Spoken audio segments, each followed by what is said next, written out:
I want to introduce Ashley Nichols. She's a senior manager with Accenture focused on productivity and modernization within the public sector space. Ashley and I met a couple of years ago when she was on a project that we worked on together, and I'm really excited for her newly published book. I'll hold it up. She wrote Tech to Save the World, a guide to how you can change the world. It is so great to see you again, Ashley.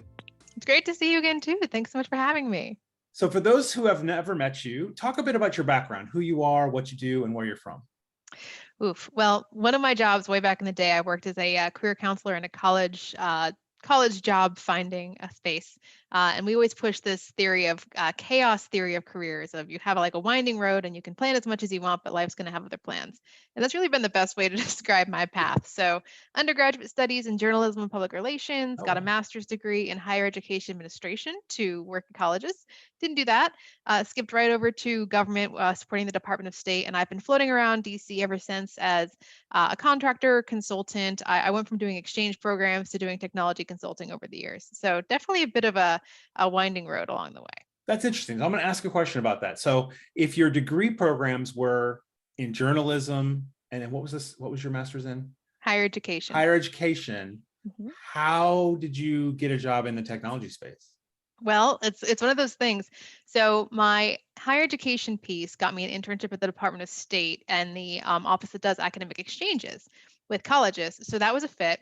And then around that time when I was in that role, I was like, oh, I want to go be a foreign service officer. And they change jobs all the time. So I'll go into consulting. So that came out like I stepped into like project consulting and programmatic consulting.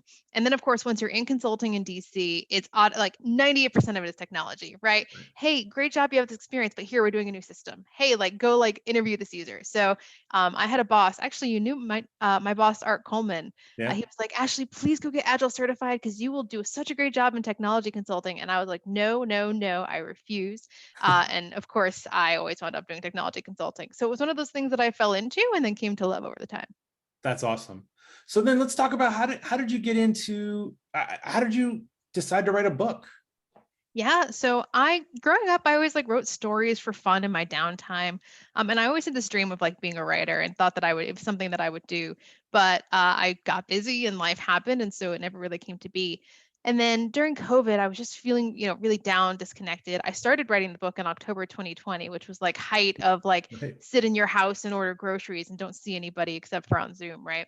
And I was approached by this Georgetown University professor, Eric Koester, and he said, hey, I've seen some of your writing. I think that you could write a book. Are you interested in like writing a book? I can help you with that. And I was like, okay, sure. So I started out on this effort to write a book working with him.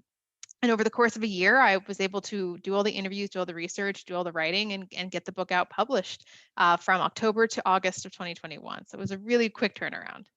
Wow. So how did you decide on the topic? Was this something you wrote on already? So when I was talking to Eric, I was like, I'm so interested in so many things that I don't know enough about any one thing to really write about it. And he has this theory that, you can write either because you know a lot about stuff and you have a point of view on it, or because you want to learn about it and you want to document what you find as you go. And I was like, well, I work in the technology space. In COVID, I'm feeling really, down and disconnected. I'd love to learn more about how we can use technology to, build a better world and how we're using it already. And that was the original impetus of the book. It was originally called A New Development, Tech to Save the World. And it was more about the technology and the tools we were currently using. But then the more I interviewed folks and the more that I heard their stories, it really quickly shifted from here's what we're using today and more here's how you can use these same principles to make a difference tomorrow. So that was part of how it all came to be. Interesting. And so was there something that, you learned along the way that you didn't know before? A lot of it really was like very similar to a lot of the practices we use already in consulting and business. But I think the thing that I heard that I really like sensed over and over again was how impactful passion was. It's something we talk about like the X factor in, technology or projects or consulting or whatever it may be of like, there's just that like spark that keeps people going through really challenging times or when money's down, when there's no funding, when like things aren't working and what keeps people going. And time again, like the people that I spoke to, the center like core to everything that they were doing and what kept them going through the dark days really was that passion piece, right? And for me, that was really interesting, especially because of my own background of, I fell in love with the job that I do, but it wasn't what I set out to do. Of how impactful passion and purpose could really be in getting something done and keeping you driving through the challenging times. So now it's really been impactful for me in my career because I manage large teams, and every person I work with, I'm like, what do you really care about? Like, what do you like want to make a difference in? Because that helps me try to figure out, even if it's not this today, how can I help you get there tomorrow? And that really energizes folks and keeps them engaged. So that's really one thing that was helpful to me. Interesting. So what about doing this, effort, writing a book? Did it change you in any way? Specifically, did it make you a better you? It definitely made me a better me. I had the background in writing, I had the background in research from grad school, but it was one of those things of like I had this perception of the kind of person who writes a book. Like other people do that. Other people, make change in the world. Other people invent things, and that's not me, and that's not anybody that I know.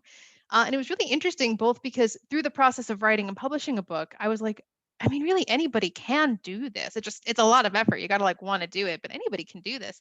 And then similarly with the inventions, right? Like anybody really can do that. And so it was like this weird, like self-fulfilling thing as I was like writing in the book, like, yes, you can do this. Like, yes, you do have things to contribute. Yes, like you are unique and can actually like make something new.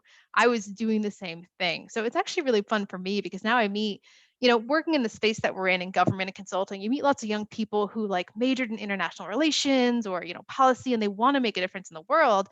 And then they come into their job and they write emails all day, right? And they just feel so disconnected. And it's really fun to be able to say, yeah, you could absolutely like you could start a nonprofit. You could like go invent something new. You can go to a hackathon. Yes, you can. Like, even if you don't know how to code, you can do something totally new. And I learned that through writing this, and I've seen it over and over again in the folks that I've gotten to work with. That's really interesting. So now that you've written one, right? How hard is it to write two? I've definitely thought about writing two. I can't decide if my next one is going to be fiction, which is like when I was younger and I would write, it would always be fiction. I mean, I have a million stories knocking around up here. But one of the other books I've had an idea for that is nonfiction is The Spear of Adventure, or like The Call of the Mm. Unknown. I love stories of like modern day explorers and adventurers, because there's this concept, right, that like, well, we've explored everything, we know everything. We don't know any. I mean, the oceans are almost as unexplored as space for us at this point, right? So I love the stories of modern explorers, and I'd love to kind of like I did with Tech to Save the World, learn about like the principles and like how they think and how they like do these really like challenging expeditions and bring information and knowledge back, and what really drives them in that. So that's something that I might write someday. Awesome. Well, Ashley, I've really enjoyed the book. I hope you do write another book. Your style of writing is very engaging, and I really appreciated it. And so I look forward to seeing what's next for you. Thank you so much. It's been so nice to chat with you.